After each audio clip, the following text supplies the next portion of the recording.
విదేశీ పర్యటనలు తగ్గించుకోవాలన్న ప్రధాని సూచనలు పాటిద్దామన్నారు సీఎం చంద్రబాబు. మన దేశంలో రాష్ట్రంలో మంచి పర్యాటక ప్రాంతాలు ఉన్నాయని, విదేశాలకు వెళ్లడం కన్నా ప్రజలు మన పర్యాటక ప్రాంతాలకు వెళ్లాలన్నారు చంద్రబాబు.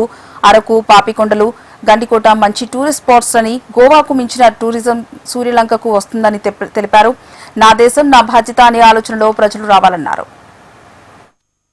అన్నెసరీ ఎక్స్పెండిచర్ ప్రధానమంత్రి గారు ఇంకొక మాట కూడా చెప్పారు. ఫారిన్ టూర్స్ అన్ని కట్ చేయమన్నారు. తప్పకుండా కట్ చేయాలి. అమెరికానో ఆస్ట్రేలియాలో లేకుంటే ఇంకో దగ్గర హాలిడేకి పోతున్నారు. దానికంటే బ్రహ్మాండమైన ప్లేసెస్ అరకు పోతే కాశ్మీర్ కంటే బ్రహ్మాండంగా మన అరకు వ్యాలీ ఉంది. బ్యూటిఫుల్ ప్లేసెస్ మీకు కావాలంటే పాపికొండలకు వెళ్తే పోలవరం నుంచి దానికంటే మించిన ప్లేస్ నేను ప్రపంచంలో ఎక్కడా చూడలేదు. గండికోటకి వెళ్తే గ్రాండ్ కెనన్ కంటే బాగా ఉంటుంది. ఇలాంటి ప్లేసెస్ అని మనం పెట్టుకొని ఇప్పుడు రేపు రాబోయే రోజులు గోవా టూరిజం కోసం మనం పోతున్నాం. గోవాని మించిన టూరిజం శ్రీలంక వస్తా ఉంది.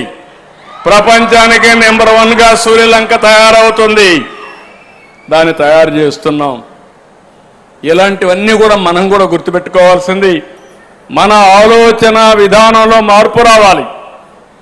అవకాశాలని అందిపుచ్చుకోవాలి. ఈరోజు ప్రధానమంత్రి గారు ఒక కాల్ ఇచ్చారంటే మీలో కూడా అలాంటి ఆలోచన ఏ విధంగా సహకరించాలి.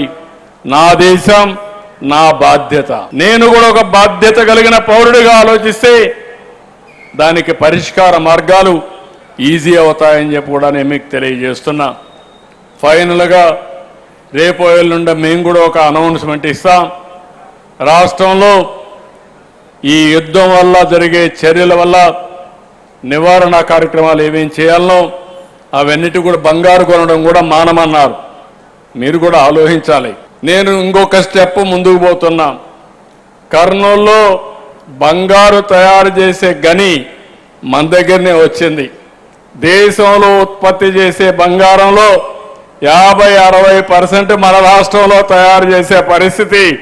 దాన్ని నెక్స్ట్ మంత్ ఇనాగరేషన్ కూడా చేస్తున్నాం. అంటే బంగారం అంతా కూడా ఇంపోర్ట్ చేస్తే ఫారిన్ ఎక్స్చేంజ్ పోతుంది.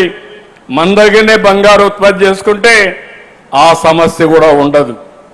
ఇలాంటి సెల్ఫ్ రిలయన్స్తో మనం ముందుకు పోవాల్సిన అవసరం ఉంది.